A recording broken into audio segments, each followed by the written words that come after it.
Sinari mba ndagukumbuye byataye. Kweli bebe. Pum. Yambi. Sinari mba ndagukumbuye byataye. Kweli. Bagenda no muri Uganda ukanyibagira uko nyene ukihorera. Shirazari iminsi 2 gusa iheze. Nacinangura ndiko ndumva nacinangura kumva iki? Nacinangura kumva muri je ndagukumbuye. Nkumbuye kakabizo kawe, nkumbuye ishusho yawe mukuru. Nirigwa ku mafoto vraiment. Ndikunda raba ubyiza bwa vraiment. Bebe nenda gukumbuye cyane gose bebe. Wereka nusumba wewe nyine warayibagiye muri Uganda. Uraherayo siganwa. Nakije gishenzi. Nashobora kumara nk'imisi 2. Narashobora kumara umunsi umwe ntari. Umugabo sinishobora kumara umunsi umwe. Ntaravye ifoto yawe nta kwibuse vraiment. Kuri. Abada kumbe byata. Breve chérie. Kweli. Sibazi je mu kumara chérie. Sinari gushobora kumara umunsi wose tutari kumwe bebe. Kweli. Bebe. Nitwaro mtoto.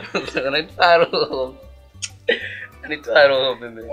Shiri mukuru kimanda kugiza ukuri. Ndashobora kumara umunsi wose ntariye, mugabo sinshobora kumara umunsi wose ntakuyumva. Kweli vraiment.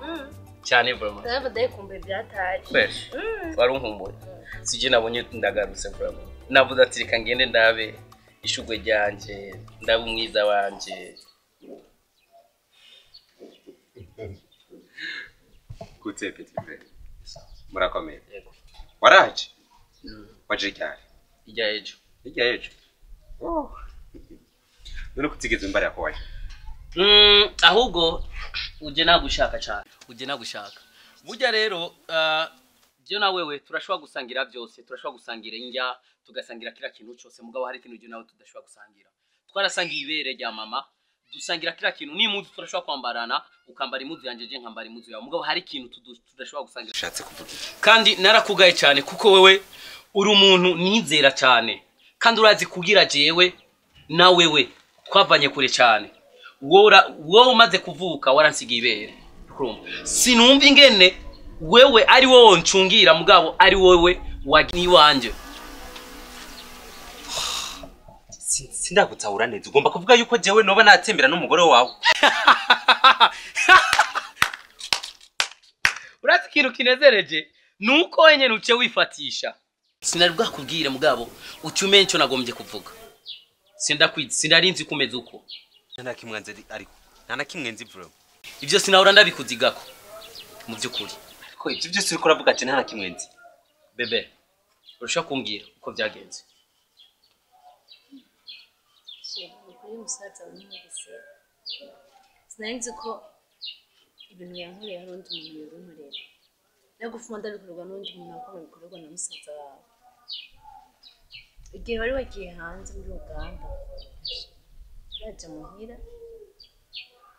Arambwira ikibazo kubera namufatanye n'uko ari boyfriend wanje ndamuha kare mu nzu kumbe yari afise wone ikindi gahunda ziwe acafata ku ngufu. Gore wari karambeshera vraiment ahubwo niwe yagombye kumfata. Umugore wanje ndamuzi. Tumaranye nawe 7 ans. Ndamuzi umugore wanje. Ndamuzi neza. Wewe se wagombye kumfata ku ngufu. Si wowe wagombye kumfata. Ama Matayo cyo mufa. Uyu niwe yagombye kumfata. Umbiriza ntacumbeshera madame wanje ndamuzi. Uyu numubebe wanje. Ukurumva ndamuzi neza. Ahubwo wo gusikintu ngoma ndakubwire. Ntuzokwigere kandi usubira kuza ngahi wanje. Kuranyumva.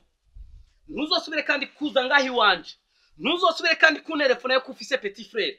Jewe na wewe ubucuti je na wewe turabukaravye. Ndabukaravye ubucuti bwa jewe na wewe. Nacho dufana jewe na wewe na papa ndaza kuza kumubwira na mama bose abimenye. Kufuma dusangira isani y'injya. Mugabo uyu my love wanje. Never. Yes, ndagumanye nawe. Niyo mpamvu bikunanira kuzana umugore uwama wifuza gusa umugore w'abandi. Nakubwiye gumana n'umugore wawe. Ndamugumanye. Imyaka yawe ni myinshi cyane. Mama arinda kubwira zana umugore ukanka. Ugomba gusa